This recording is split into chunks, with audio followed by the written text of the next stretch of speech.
Basically, because of the impact that anti-amyloid therapy, so-called disease-modifying therapies, is about to make in clinical practice, I thought this would be an important lecture for you to go home with, and it's relevant to both neuroradiologists as well as any radiologists, particularly radiologists who are responsible for gearing up to answer the demands that are coming from the community. I think there will be material here that is really worthwhile.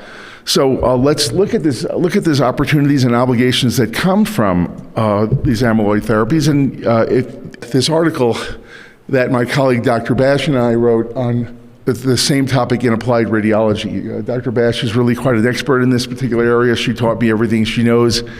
All right, 7 million Americans suffer from Alzheimer's disease. Roughly 25% of those patients are in the early stages and are eligible for these amyloid targeting therapies, or roughly 15 million patients in the US. The prevalence of Alzheimer's disease doubles every 5 years after the age of 60, and 1 in 3 of our seniors will die of dementia. This is a major population health issue. While death from heart disease is actually going down, death from Alzheimer's disease with our aging population has increased by 145%.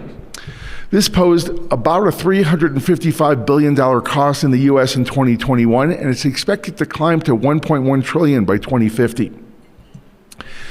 There are 2 different types of Alzheimer's disease. There's a familial early onset form, which is only about 5%, but the late onset form is what we're here to talk about today, the sporadic form, and that's 95%. And the primary risk factors for this are age. It's more common in females than males, and there is a strong genetic predilection. And it centers around this